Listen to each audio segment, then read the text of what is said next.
जय श्री श्याम।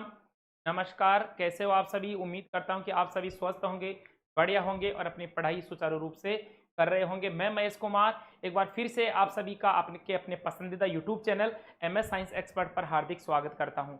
राजस्थान यूनिवर्सिटी के second semester के एग्जाम लगभग कंप्लीट हो चुके हैं। फोर्थ और सिक्स सेमेस्टर के एग्जाम फॉर्म भरे जा चुके हैं और उनके भी पेपर लगने वाले हैं। इसी के साथ शेखावाटी यूनिवर्सिटी ने सेकेंड सेमेस्टर, फोर्थ सेमेस्टर और सिक्स सेमेस्टर का टाइम टेबल जारी कर दिया, जो एग्जाम 7 तारीख से 8 तारीख से 9 तारीख से लगभग शुरू है। मैंने टाइम टेबल का सारा अवलोकन किया है।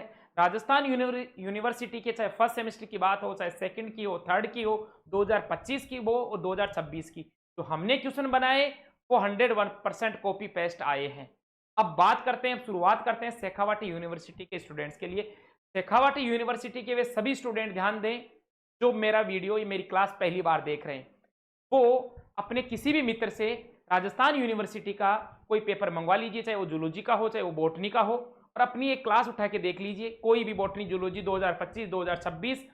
फिर आपको जब यकीन हो जाए कि महेश जी सर के बताए हुए क्वेश्चन कितने एग्जाम नुमा होते हैं, उसके बाद में ही ये वीडियो देखें। समझ में आ रही है। मैं इसके अलावा और ज्यादा कुछ भी नहीं कह सकता। कितने इंपॉर्टेंट क्वेश्चन बनाते हैं महेश जी सर और कितने एग्जाम नुमा होते हैं, वो तो आपको क्लास देखने के बाद में या आपको एग्जाम देने के बाद ही पता चलेगा। शेखावाटी यूनिवर्सिटी के जो स्टूडेंट हैं उनके लिए आज हम इस क्लास में बात करेंगे। सेकंड सेमेस्टर के जो स्टूडेंट हैं उनका AEC का ability assessment course enhancement course, जिसकी बात करते हैं AEC का जो पेपर है, environmental pollution law and human community. इसके अलावा दो सब्जेक्ट और भी हैं जिन स्टूडेंट्स के इसके अलावा एनवायरमेंट के अलावा कोई दूसरा सब्जेक्ट है, वो कमेंट सेक्शन में जाकर जय श्री श्याम लिखकर उस सब्जेक्ट का नाम लिख दीजिए। उनके भी इंपॉर्टेंट क्वेश्चन जब आप एग्जाम दोगे, एग्जाम हॉल से बाहर आओगे, पेपर मिलाओगे, तब आपको ये यकीन होगा कि महेश जी सर के बताए हुए क्वेश्चन एग्जाम में आए कि नहीं आए। ठीक है, कम बताता हूं लेकिन इंपॉर्टेंट बताता हूं। ज्यादा क्वेश्चन बता देंगे तो वही बात है, ज्यादा क्वेश्चन में तो हर कोई बता देगा। 30-40 क्वेश्चन हम देंगे, 50 क्वेश्चन देंगे तो 50 क्वेश्चन तो आप खुद ही पढ़ लोगे, महेश जी सर की कहां जरूरत है। लेकिन अगर आप कम क्वेश्चन में कम समय में ज्यादा लाभ चाहते हो तो हमारे चैनल पर आप नए हो तो चैनल को जरूर सब्सक्राइब कर लें। ठीक है, बात करते हैं आज की इस क्लास में महत्वपूर्ण क्वेश्चन। ये BSc BCom के सभी स्टूडेंट जो अभी शेखावाटी यूनिवर्सिटी के सेकेंड सेमेस्टर में है और जिनका AEC का पेपर है, कौन सा, environmental pollution law and human communities. हम जो क्वेश्चन लेकर आए हैं उनमें 15-16 क्वेश्चन वो उत्तर सहित व्याख्या वाले लेकर आए हैं, तो वीडियो को बिना स्किप किए हुए आराम से देखिए। हम उनके साथ साथ आंसर भी बता रहे हैं, प्रश्न के साथ साथ आंसर भी देखने को मिलेगा। ठीक है, तो आ जाइए, बिना देर किए हुए बढ़ते हैं हम अपनी क्लास की ओर। क्लास थोड़ी सी लंबी, बस थोड़ी सी लंबी जरूर होगी लेकिन इंपॉर्टेंट होगी।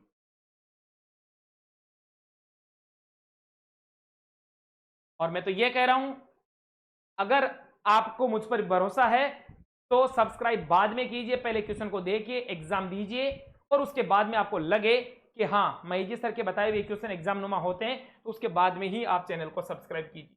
पहला प्रश्न है, उत्तर सहित व्याख्या है ज्यादातर प्रश्नों की, कुछ प्रश्न बिना उत्तर वाले भी हैं, उनको भी हम देख लेंगे। ओके, पहला प्रश्न क्या है, वायु प्रदूषण के प्रमुख कारण क्या है। वायु प्रदूषण, प्रदूषण पॉल्यूशन 3-4 प्रकार का होता है, जिसमें वायु प्रदूषण भी है, ध्वनि प्रदूषण भी है, जल प्रदूषण भी है और मृदा प्रदूषण। पहला क्वेश्चन आपके लिए आ रहा है, अति लघु उत्तरात्मक प्रश्न है, मार्कर ले लेते हैं। एक एक क्वेश्चन को आराम से देखेंगे, जल्दीबाजी नहीं है, मेरी क्लास में जल्दीबाजी चलती ही नहीं है, जल्दी का काम शैतान का। वायु प्रदूषण के प्रमुख कारण, वायु प्रदूषण के प्रमुख कारक प्रमुख रूप से वाहनों द्वारा भी होता है, उद्योगों द्वारा भी, वाहनों द्वारा भी निकलने वाला जो धुआं है, सल्फर के डाइऑक्साइड और नाइट्रस के डाइऑक्साइड, उद्योगों से निकलने वाला धुआं, जीवाश्म ईंधन जैसे कोयला, तेल, गैस जलाने से भी होता है, जिसके कारण जिससे कण पदार्थ CO2 और जहरीली गैसें निकलती है। अन्य महत्वपूर्ण कारणों में कृषि संबंधी जलाना और निर्माण कार्य से निकलने वाले धूल के कण भी वायु प्रदूषण में शामिल है। अर्थात ईंधन जो हम काम में लेते हैं, CNG, LPG, पेट्रोल, डीजल, विभिन्न प्रकार की गैसें, उनसे भी, और इसके साथ साथ कोयला, तेल, इनको जलाने से भी, और इसके साथ साथ जो कृषि संबंधी अपशिष्ट हैं उनको जलाने से भी जो धुआं निकलता है वो किसका कारण बनता है बेटा, वायु प्रदूषण का कारण बनता है। ठीक है। प्रश्न संख्या 2 बहुत ही महत्वपूर्ण प्रश्न है, छोटी क्लासों में बहुत बार आपने पढ़ लिया होगा। ओजोन परत, ओजोन परत क्या है पहले तो इसके बारे में बता देता हूं। पृथ्वी के ऊपर वायुमंडल की जो विभिन्न परतें हैं उसमें एक परत है ओजोन परत, जो सूर्य से आने वाली पराबैंगनी अल्ट्रावायलेट जो किरणें हैं, हानिकारक जो पराबैंगनी किरणें हैं, उनसे हमारी सुरक्षा करती है। लेकिन आजकल हम मानव द्वारा ही इसके साथ छेड़छाड़ किया जा रहा है, जिसके कारण ओजोन परत क्षय हो रही है और ये काफी नुकसानदायक है। क्या नुकसानदायक है, क्वेश्चन क्या है वो देखते हैं। सबसे पहले ओजोन परत के क्षरण के परिणाम क्या हो सकते हैं, मतलब धीरे धीरे जब ये ओजोन परत क्षय हो रही है तो इसका मानव जाति पर, कृषि पर, इसके साथ साथ पशु संपदा पर और इसके साथ साथ वनस्पति पर क्या प्रभाव है। दूसरा प्रश्न इसका आंसर है समताप मंडल की ओजोन परत के क्षय से हानिकारक पराबैंगनी जो किरणें हैं, ये सारी की सारी विकिरणें पृथ्वी तक पहुंचती है, पृथ्वी तक पहुंच जाती है, जिससे त्वचा का कैंसर, स्किन कैंसर जिसको कहते हैं, मोतियाबिंद, कम दिखना, इसके साथ साथ मोतियाबिंद का खतरा बढ़ जाता है। मानव की प्रतिरक्षा जो इम्यून सिस्टम है वो भी धीरे धीरे कमजोर होता जा रहा है। थोड़ी सी बरसात आई नहीं कि जुकाम, सर्दी आई नहीं कि सर्दी लगना, धूप लगना, मतलब कहने का अर्थ इम्यून सिस्टम है मनुष्य का वो इतना कमजोर हो रहा है। पहले के जमाने में हमारे दादाजी जो परदादाजी थे वो 2 दिन 3 दिन तक बुखार बिना दवाई लिए ठीक हो जाते थे, और आजकल के जो बच्चे हम और आप ये हैं कि अगर थोड़ा सा भी अगर हम धूप में निकल गए तो धूप लगना, ठीक है, या सर्दी में निकल गए तो सर्दी लगना, सर्दी जुकाम हो जाता है। वो इम्यून सिस्टम की कमी के कारण हो रहा है। और जलीय पारिस्थितिकी तंत्र बाधित हो रहा है। जलीय पारिस्थितिकी तंत्र में जैसे शैवाल हैं, मछलियां हैं, जो वाटर इकोसिस्टम है वो भी काफी इफेक्टिव हो रहा है। तो ओजोन परत के क्षय का प्रमुख क्षरण के जो परिणाम हैं वो आपको यहां देखने को मिल रहा है, क्योंकि लगातार पृथ्वी पर जो अल्ट्रावायलेट किरणें हैं, पराबैंगनी जो किरणें हैं, वो पृथ्वी के धरातल पर पहुंच रही है और पृथ्वी के धरातल पर काफी नुकसान कर रही है। ठीक है, बढ़ते हैं अगले प्रश्न की ओर। प्रश्न संख्या 3 बहुत ही इंपॉर्टेंट क्वेश्चन आएगा, 101% आएगा। यहां से मैंने एक सवाल ये भी बनाया और एक बड़ा क्वेश्चन भी बनाया। छोटा क्वेश्चन, अम्लीय वर्षा, अम्लीय वर्षा के लिए कौन कौन जिम्मेदार है। सॉरी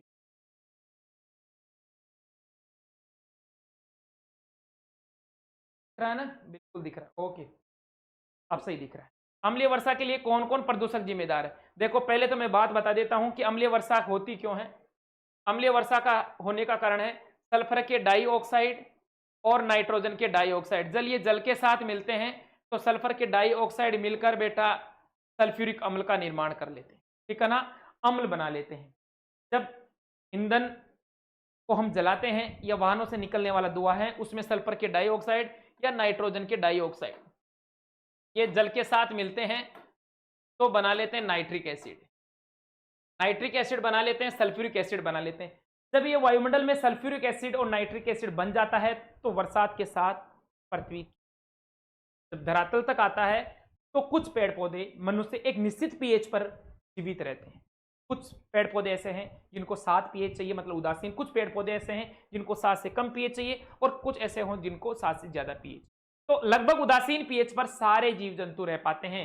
लेकिन कई बार क्या होता है कि अम्लीय वर्षा के कारण पीएच एकदम से डाउन आ जाता है और पीएच डाउन आने के कारण पेड़ पौधे, वनस्पति, मानव जीव जंतु सभी को प्रभावित करता है। तो कौन कौन प्रदूषक जिम्मेदार है अम्लीय वर्षा के लिए। मुख्य रूप से वायुमंडल में सल्फर के डाइऑक्साइड और नाइट्रस के डाइऑक्साइड, नाइट्रस के ऑक्साइड के उत्सर्जन के कारण होती है। जब ये गैसें वायुमंडल में पानी के साथ, जल के साथ, ऑक्सीजन के साथ मिलती है तो मिलकर क्या बनाती है बेटा,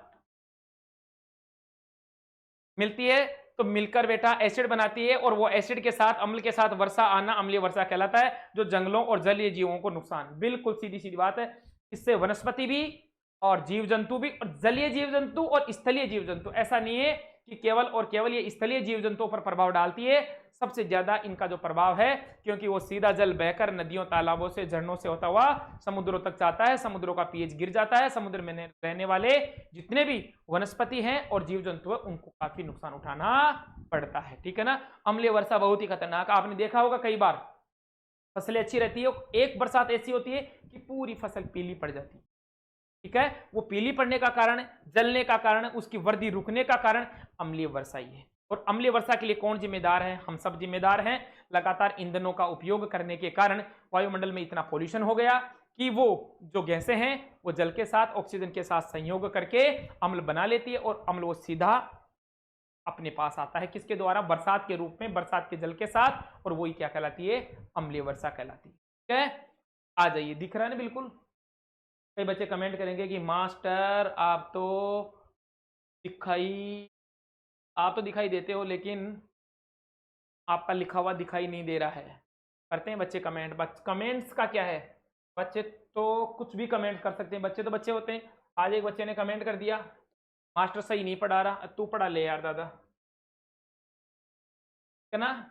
गैर बायोडिग्रेबल प्रदूषक क्या है, गैर बायोडिग्रेबल प्रदूषक क्या है, देखिए ऐसे पदार्थ जैसे डीडीटी, प्लास्टिक और भारी धातुएं, देखो वे प्रदूषक जो कुछ दिनों बाद में नष्ट हो जाते हैं, लेकिन कुछ प्रदूषक ऐसे होते हैं जो नष्ट नहीं होते हैं, वो लगातार भूमि में ही पड़े रहते हैं। आजकल आपने देखा होगा चींटियों को मारने की दवाई आती थी, पाउडर आता था जिस पर बैन भी कर दिया, लेकिन चोरी छुपे आज भी कई दुकानदार बेचते हैं, जिसका नाम है डीडीटी। ठीक है ना, यहां पर भी आ रहा है। ऐसे पदार्थ होते हैं जैसे डीडीटी, प्लास्टिक और भारी धातुएं जो बहुत धीरे धीरे या बिल्कुल भी विघटित नहीं होती, मतलब वो पर्यावरण में यूं ही पड़े रहते हैं, लंबे समय तक पर्यावरण में यूं ही बने रहते हैं, और ये पर्यावरण में बने रहते हैं और खाद्य श्रृंखला में जमा हो जाते हैं। खाद्य श्रृंखला में कैसे, जैसे जमीन में है, जमीन से पेड़ पौधों ने लिया, पेड़ पौधों से जीव जंतुओं ने लिया, और उससे हमारे द्वारा तो एक जो चेन बन गई, खाद्य श्रृंखला जो बन गई ना, विभिन्न पोषक स्तरों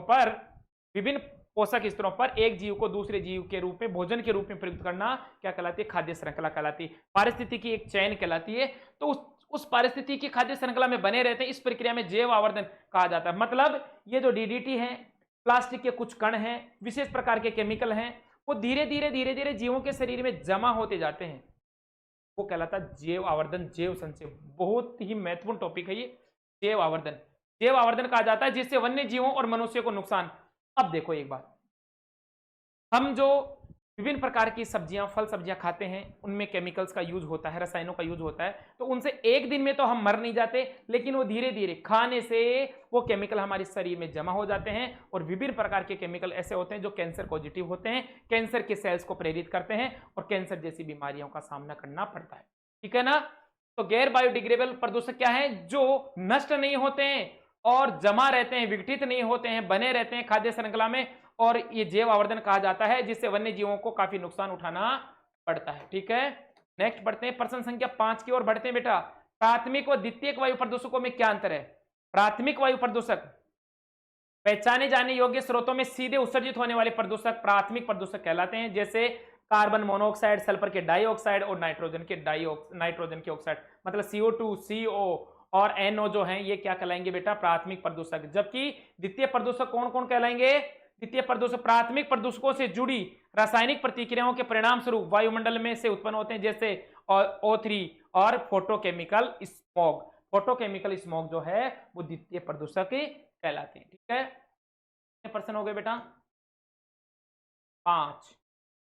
प्रश्न संख्या 6, उत्तर सहित व्याख्या इसलिए लेकर आ रहा हूं कि कई बच्चों के कमेंट आते हैं, सर इनके उत्तर भी बता दीजिए। वायु प्रदूषण मानव स्वास्थ्य और पर्यावरण को कैसे प्रभावित करता है। देखो, वायु प्रदूषण स्वास्थ्य में सल्फर के डाइऑक्साइड और नाइट्रोजन ऑक्साइड उच्च सांद्रता श्वसन प्रणाली में जलन।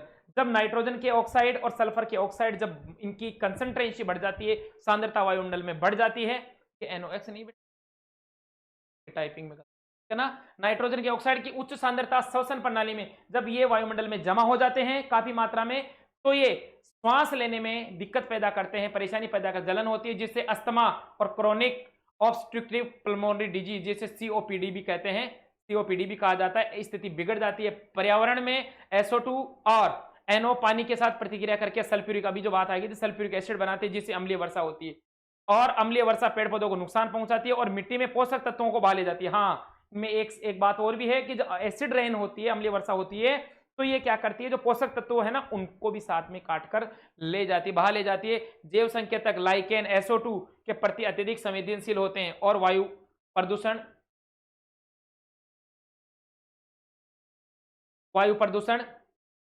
जैव संकेतक लाइकेन SO2 के प्रति अत्यधिक संवेदनशील होते हैं और वायु प्रदूषण के जैव संकेतक के रूप में उपयोग किए जाते हैं।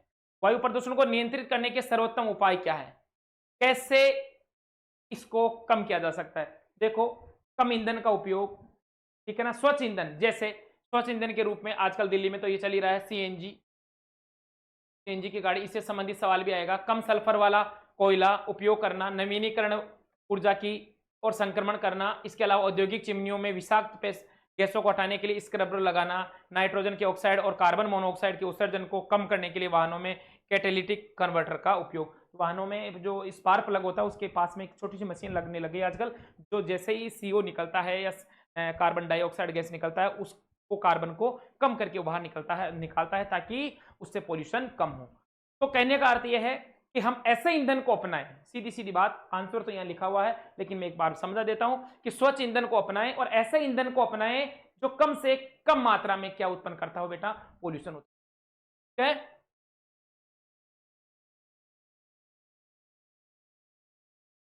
8, उसमें प्रदूषण जलीय पारिस्थितिक तंत्र को कैसे प्रभावित करते हैं।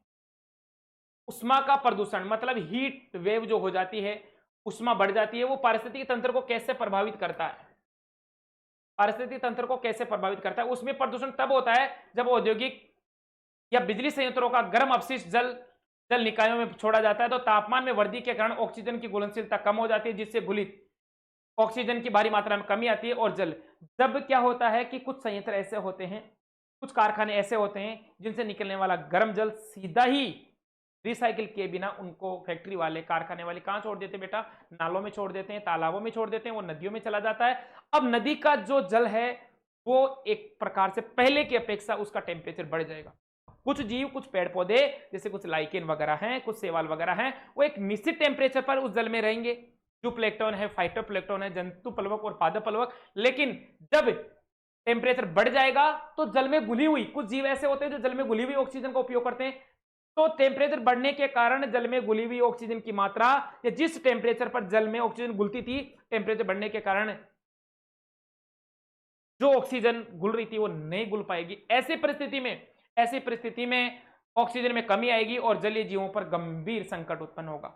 जल प्रदूषण को नियंत्रित करने के प्राथमिक तरीके कौन कौन से हैं। अपशिष्ट जल उपचार मतलब औद्योगिक और घरेलू अपशिष्ट को सीवरेज ट्रीटमेंट प्लांट एसटीपी में डिस्चार्ज करके पहले मतलब जो घर से निकलने वाला जो जल है, रसोई से निकलने वाला जल है, टॉयलेट बाथरूम से निकलने वाला जल है, उसको यूं ही नहीं छोड़ा जाए, पहले उसका सीवरेज ट्रीटमेंट किया जाए। लिखा हुआ ना, पहले उसका सीवेज ट्रीटमेंट प्लांट लगाकर उसको डिस्चार्ज करके बाद में उसको छोड़ा जाए। कृषि सुधार, कृत्रिम कीटनाशक जो गंभीर रासायनिक उत्पन्न करते हैं, जैसे हमने बात करी थी अभी डीडीटी बीएससी की, तो इनको उपयोग कम से कम करना चाहिए। जैविक खेती को, जैसे जैविक खेती के रूप में हम बात करते हैं गाय का खाद, गोबर की भैंस, तो जो भैंस का गोबर जो है, सॉरी भैंस का जो गोबर है उसका खाद, मुर्गियों का खाद और पेड़ पौधों को सड़ा गलाकर हम वो खाद जितना ज्यादा उपयोग में लेंगे उतने ही जो रासायनिक जो खाद है उनका उपयोग कम करेंगे ना, तो हमारे पास जल प्रदूषण कम होगा। क्योंकि वो जो हम केमिकल डालते हैं मृदा में, वो नदियों का जो जल या तालाबों का जल जो बहकर आता है, बरसात का जल जो बहकर आता है, उसके साथ सीधा जाता है किसमें, जलाशयों में जाता है। ठीक है ना। जल का प्रदूषण, जल संरक्षण, भूजल में लवणता और नाइट्रेट की सांद्रता को कम करने के लिए वर्षा जल का संचय लागू। हाँ, आजकल तो ये पौंड बनने का सिस्टम चालू हो गया कि ज्यादातर हमें भूजल को भी संरक्षण रखना चाहिए। इसके लिए क्या करना चाहिए, घरों से निकलने वाला जो जल है बरसात के दिनों में, उसके लिए एक पौंड, स्थिर पौंड बना लेना चाहिए ताकि उस जल को हम पुनः उपयोग कर सकें। कार्बन डाइऑक्साइड CO2 के मुख्य रूप से ग्रीन हाउस गैस, हाँ CO2 को मुख्य रूप से ग्रीन हाउस गैस क्यों कहा जाता है, क्योंकि कार्बन डाइऑक्साइड सूर्य की रोशनी के लिए पारदर्शी होती है लेकिन पृथ्वी से निकलने वाली विकिरणों के लिए अपारदर्शी होती है। मतलब क्या होता है कि सूर्य से आने वाली किरणें तो पृथ्वी तक आ जाएगी, लेकिन जब पृथ्वी से रिफ्लेक्स होकर किरणें जाएगी तो इनको CO2 जाने नहीं देगी, जिसके कारण क्या होगा, प्रकाश आ तो रहा है लेकिन जा रहा नहीं है। इसका मतलब नीचे का टेम्परेचर बढ़ जाएगा, रिफ्लेक्स नहीं हो रहा है, परावर्तित नहीं हो रहा है, जिसके कारण उष्मा को रोक लेती है, जिसके कारण वैश्विक तापमान, जो ग्लोबल वार्मिंग की समस्या देखने को मिल रही है, जो वैश्विक ताप जिसके कारण ग्लेशियर पिघल रहे हैं। अभी देख लो, बरसात के दिनों में बरसात नहीं है, सर्दी के दिनों में सर्दी नहीं है, गर्मी बहुत ज्यादा बढ़ रही है, सर्दी बहुत कम पड़ रही है, ये इसी का परिणाम है। लगातार वायु प्रदूषण के बढ़ने के कारण CO2 की मात्रा इतनी बढ़ गई कि सूर्य से आने वाली जो किरणें हैं वो पृथ्वी तक आ तो रही है लेकिन रिफ्लेक्स होकर वापस नहीं जा रही, जिसके कारण टेम्परेचर पृथ्वी का लगातार बढ़ रहा है। ओके,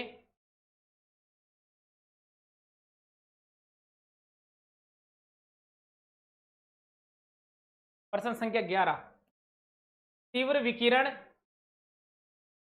सिंड्रोम, तीव्र विकिरण सिंड्रोम क्या है? ARS क्या है? थोड़े समय में उच्च मात्रा में विकिरण के संपर्क में आने से होने वाले तात्कालिक लक्षणों का वर्णन कीजिए। हाँ, ये भी क्वेश्चन है, जैसे मतली त्वचा में जलन, बालों का झड़ना और मृत्यु। ये इसका आंसर है, ठीक है। इसका आंसर नहीं मिला, कोई बात नहीं है। तीव्र विकिरण सिंड्रोम क्या है? ओके। शहरी और औद्योगिक कचरे में अंतर बताइए। शहरी अपशिष्ट, इसमें मुख्य रूप से घरेलू कचरा, व्यावसायिक अपशिष्ट, निर्माण, मलबा और सड़कों की सफाई से अपशिष्ट शामिल होते हैं। इन्हें अक्सर जैविक रूप से विघटित होने योग्य खाद्य अपशिष्ट, बगीचे का कचरा और जैविक रूप से विघटित न होने वाले में प्लास्टिक, कांच पदार्थों में विभाजित किया जा सकता है। औद्योगिक अपशिष्टों में यह विनिर्माण, खनन और रासायनिक प्रतिक्रियाओं से उत्पन्न होता है। इसमें अक्सर खतरनाक या विषैले रसायन जैसे भारी धातुएं और अपशिष्ट होते हैं, जिनके लिए विशेष उपचार की आवश्यकता होती है, ठीक है। 4R सिद्धांत बहुत ही महत्वपूर्ण सवाल है ये। अपशिष्ट प्रबंधन के 4R सिद्धांत क्या है या 4R क्या है?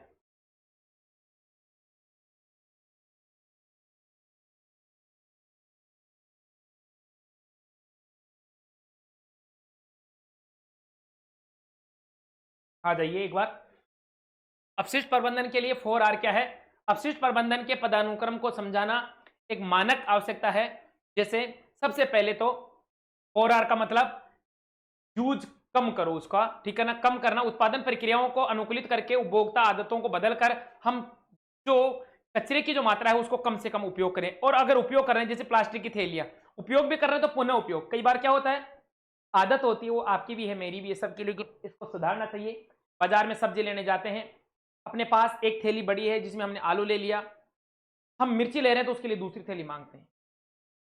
पहले बात तो हमें कैरी बैग लेके जाना चाहिए, प्लास्टिक का बैग नहीं उपयोग करना चाहिए। सूती कपड़े का या जो खादी का कपड़ा होता है उसका हमें बैग लेके जाना है, सारी सब्जियां उसमें डलानी चाहिए। दूसरी बात, अगर हम आज सब्जी लेकर आ गए, दूसरे दिन फिर सब्जी लेकर जा रहे हैं, तो वो जो थैली जो हम लेकर आए थे वो खराब नहीं हुई है, हम उसमें भी सब्जी डलवा सकते हैं, लेकिन ऐसा नहीं करते हैं। तो पहले कम उपयोग फिर पुनः उपयोग। किसी वस्तु को फेंकने के बजाय उसे विभिन्न प्रकार के कार्य के लिए पुनः उपयोग में ला सकते हैं। पुनः चक्र, नए उत्पाद बनाने के लिए बेकार पड़ी सामग्रियों को, जैसे प्लास्टिक, कांच, दांतों को प्रसंस्करण करना और पुनः प्राप्त करना, कचरे से सामग्री या ऊर्जा जैसे ईंधन के पैलेट्स को निकालना, मतलब 4 प्रकार से पुनः उपयोग। 4R का मतलब यही है, कम उपयोग, पुनः उपयोग, पुनः चक्रण और पुनः प्राप्त करना। प्रश्न संख्या 4, ओजोन परत को नष्ट करने वाले प्रमुख पदार्थ कौन कौन से हैं? जिसमें सबसे पहले क्लोरोफ्लोरोकार्बन आता है, हेलोन आता है, कार्बन के टेट्राक्लोराइड आते हैं, कृत्रिम रसायन आते हैं। इसके प्रमुख कारण हैं, जब ये स्थिर यौगिक समताप मंडल में पहुंच जाते हैं तो पराबैंगनी किरणें इन्हें तोड़ देती है और पृथ्वी तक आ जाती है, जिससे मुक्त क्लोरीन परमाणु निकलते हैं जो ओजोन अणुओं को नष्ट कर देते हैं। और ये ओजोन परत को नष्ट करने के कारण पराबैंगनी किरणें सीधे पृथ्वी के धरातल तक पहुंचती है। ओके। प्रश्न संख्या 12, सीबीडी।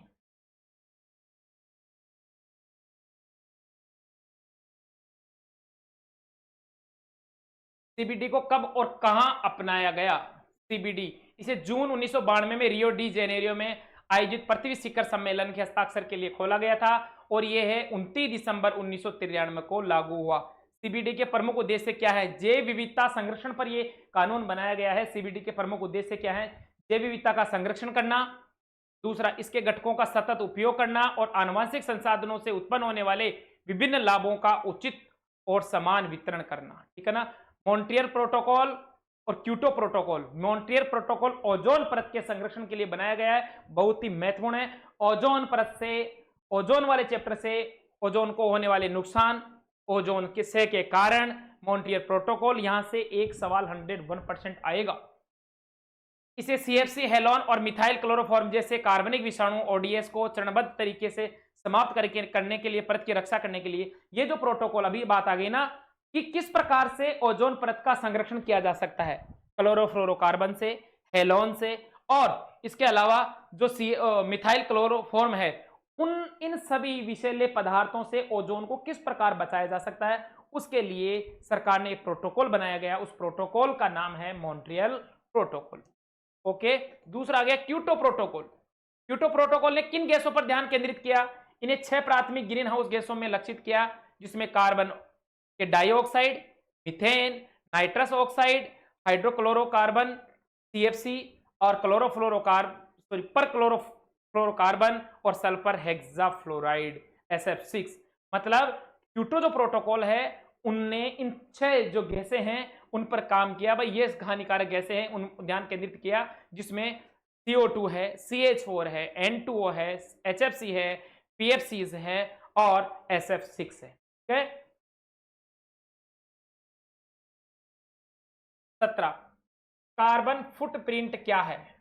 अब कई बच्चे तो लिख देंगे सर कार्बन के जो पेड़ छप जाते हैं ना वो कार्बन फुटप्रिंट। कार्बन फुटप्रिंट क्या, बहुत ही महत्वपूर्ण प्रश्न है, 101% एग्जाम में आएगा। यहां से सवाल देखने को मिलेगा। मैंने बड़ा क्वेश्चन भी बनाया है, ये तो छोटे क्वेश्चन की बात कर रहे हैं, मैं बड़ा क्वेश्चन भी लाया हूं।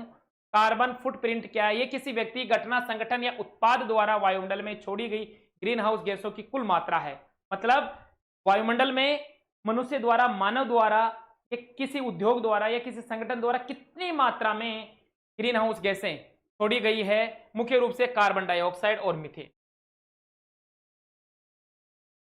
वो क्या कहलाता है बेटा, कार्बन फुटप्रिंट कहलाता। ओके। राष्ट्रीय आपदा प्रबंधन प्राधिकरण NDMA की भूमिका क्या है। देखो विभिन्न प्रकार की आपदाएं होती है, जैसे भूस्खलन हो गया, आंधी तूफान हो गया, चक्रवात हो गया, अल नीनो हो गया, तो उससे बचने के लिए गवर्नमेंट एक प्राधिकरण, एक अधिनियम बनाई है। वो अधिनियम क्या है, राष्ट्रीय आपदा प्रबंधन प्राधिकरण क्या है। राष्ट्रीय आपदा प्रबंधन प्राधिकरण भारत में आपदा प्रबंधन के लिए नीतियों, योजनाओं और दिशा निर्देश निर्धारित करने के लिए सर्वोच्च संस्था है। आपदा प्रबंधन अधिनियम 2005 के तहत स्थापित किया गया। ठीक है ना। ग्लोबल वार्मिंग क्या है, अब देखते हैं। वो क्वेश्चन इनके आंसर नहीं है, लेकिन एग्जाम की दृष्टि से बहुत ही महत्वपूर्ण है। अम्लीय वर्षा क्या होती है, दोबारा से रिपीट कर रहा हूं क्वेश्चन को, बड़ा क्वेश्चन है। अगर छोटी लाइन, वन लाइनर या अति लघुतरात्मक क्वेश्चन नहीं आए तो फिर बड़ा क्वेश्चन देखने को मिलेगा। क्या है अम्लीय वर्षा, क्या होती है, इसका मानव और कृषि पर क्या प्रभाव पड़ता है। अभी अभी हमने बात करी है कि अम्लीय वर्षा क्यों होती है। सल्फर के, नाइट्रस के डाइऑक्साइड वायुमंडल में जल और ऑक्सीजन के साथ मिलकर अम्ल बना लेते हैं, और वही अम्ल बरसात के साथ भूमि पर जब आते हैं तो क्या कहलाते हैं, अम्लीय वर्षा कहलाती है।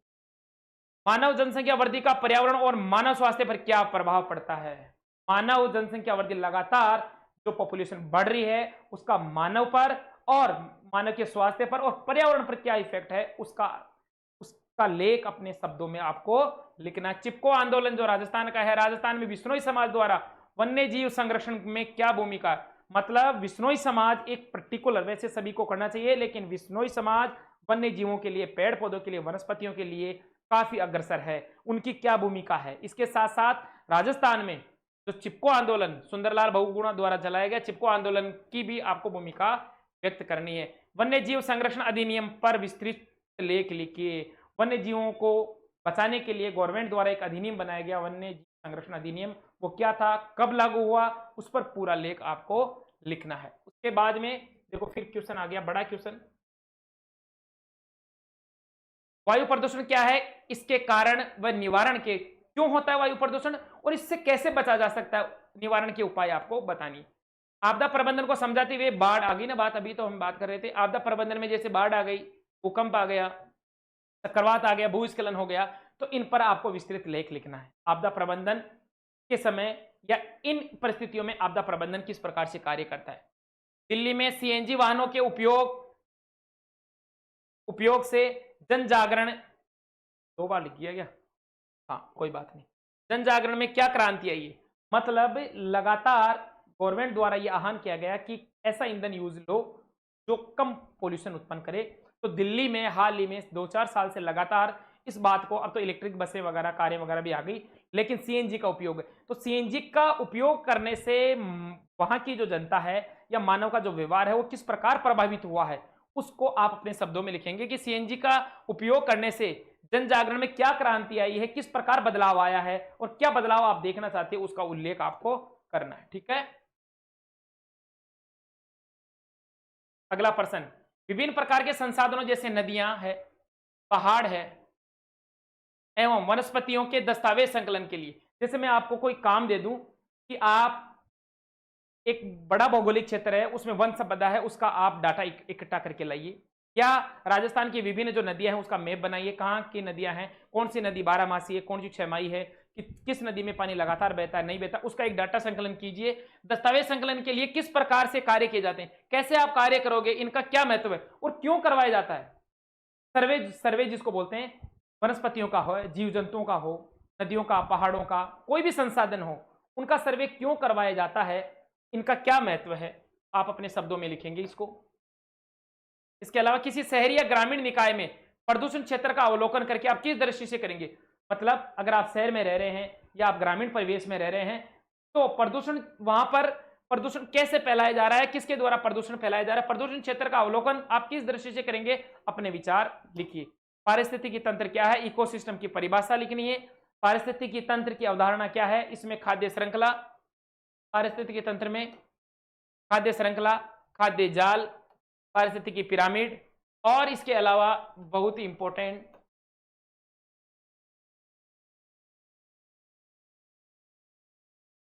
खाद्य श्रृंखला, इसके साथ साथ दिख रहा नहीं है, कोई बात नहीं, मैं बड़ा कर देता हूं। पारिस्थितिकी पिरामिड, स्वस्थानीय, बोल रहा हूं ना, कोई बात, स्वस्थानीय संरक्षण और बहिस्थानीय संरक्षण, एक्स सीटू और इन सीटू, एक्स सीटू और इन सीटू, पारिस्थितिकी पिरामिड के अलावा खाद्य श्रृंखला, फूड चेन और फूड वेब, इनके बारे में आपको टिप्पणी करनी है। ओके, शायद मेरे हिसाब से क्यों कंप्लीट हो गए, चलो कोई बात नहीं, कंप्लीट हो गए, बहुत बढ़िया है। उम्मीद करता हूं कि यहां से काफी क्वेश्चन आपको एग्जाम में देखने को मिलेंगे। मेरी यही कोशिश रहती है कम क्वेश्चंस में, यहां आंसर सहित इसलिए लेकर आया हूं कि कई बच्चे कमेंट करेंगे कि सर इनके थोड़े से आंसर मिल जाते, तो क्वेश्चन तो आपको देखने ही है। फिर भी मैं ये नहीं कह रहा हूं कि ये मेरे जो बताए हुए आंसर ये लिखो, ऑथेंटिक आंसर है, लेकिन फिर भी आप अपनी मर्जी से जिस नोटबुक में आप तैयारी कर रहे हो वहां से भी आप आंसर लिख। मेरे द्वारा बताई गई क्लास अगर आपको अच्छी लगती है तो लाइक करें, वीडियो को शेयर करें, और बाकी के जो एईसी के पेपर हैं, 2 पेपर और है, 2 सब्जेक्ट और है, जिन स्टूडेंट्स का वो दूसरे वाला पेपर है, तो आप कमेंट सेक्शन में जाकर उस पेपर का नाम और डेट लिख दीजिएगा।